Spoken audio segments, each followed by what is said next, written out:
Assalamualaikum warahmatullahi wabarakatuh. Perkenankan saya Yusnia, mahasiswa program Magister Pendidikan Dasar pada Universitas Terbuka.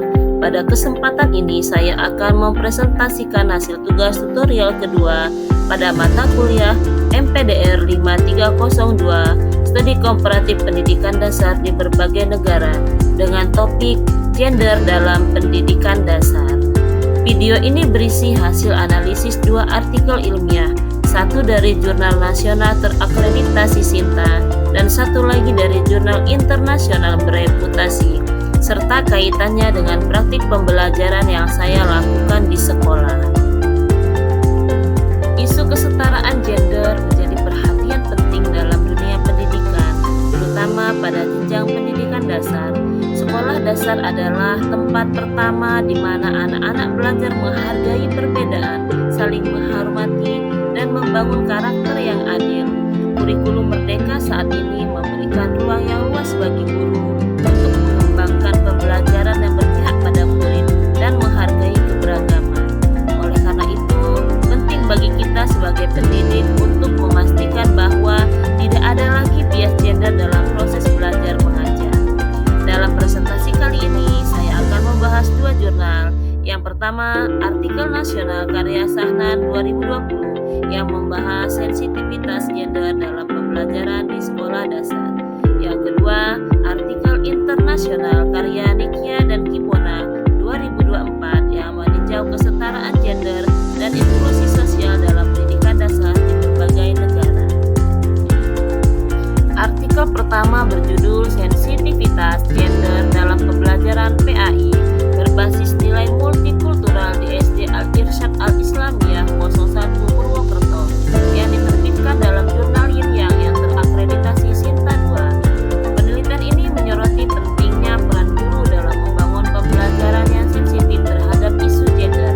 Sahnan menemukan bahwa masih ada bias di kelas. Misalnya, guru secara tidak sadar menuntut perilaku tertentu dari siswa laki-laki dan berbeda dari siswa perempuan. Penulis merekomendasikan tiga hal penting. Yang pertama, guru perlu mendapatkan pelatihan tentang pedagogi sensitif gender.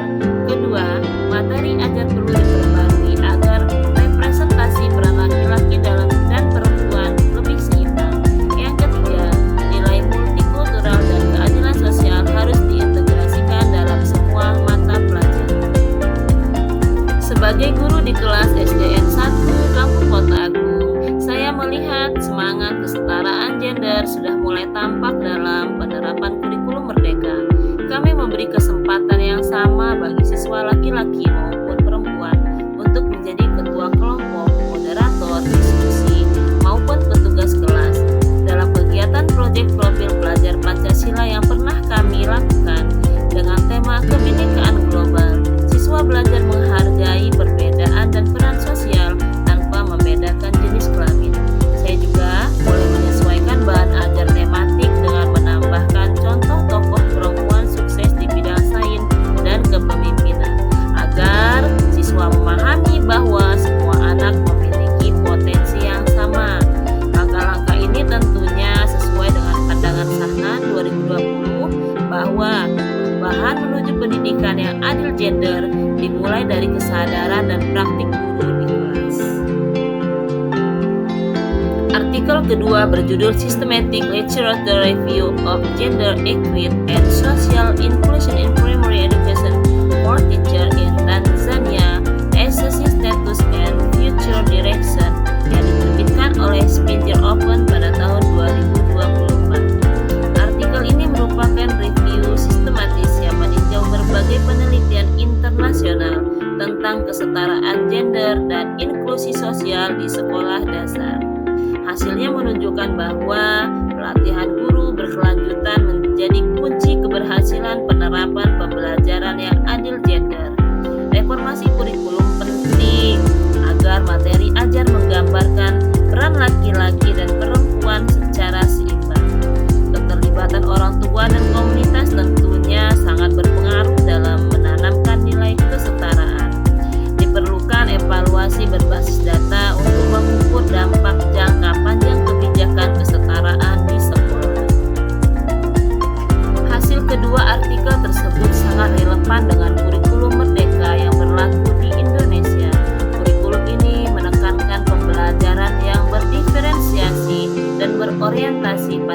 karakter melalui penguatan profil pelajar Pancasila. Guru diberi kebebasan untuk menyesuaikan pembelajaran dengan kebutuhan dan karakteristik peserta didik, termasuk dalam menanamkan nilai keadilan dan kesetaraan gender. Seperti yang dijelaskan oleh Kia dan Kipona 2004, pelatihan guru dan reformasi kurikulum menjadi fondasi penting dalam membangun pendidikan dasar yang inklusif, dan hal ini sudah mulai kita wujudkan melalui kurikulum merdeka. Dari kedua artikel tersebut dapat saya simpulkan bahwa yang pertama, kesetaraan gender harus diterapkan sejak jenjang pendidikan dasar. Yang kedua, guru berperan sebagai agen perubahan yang menanamkan nilai keadilan di kelas. Yang ketiga, kurikulum merdeka memberi ruang inovatif bagi guru untuk menciptakan pembelajaran yang adil dan berpihak pada guru.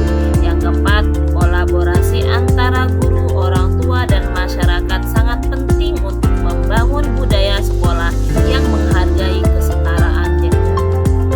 Sebagai penutup, izinkan saya menyampaikan satu kalimat refleksi. Pendidikan yang sejati adalah pendidikan yang membuka peluang yang sama bagi setiap anak untuk tumbuh dan berprestasi tanpa batasan gender.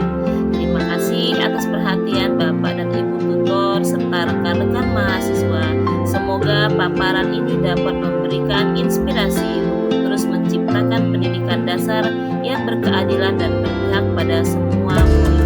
Saya akhiri, wassalamualaikum.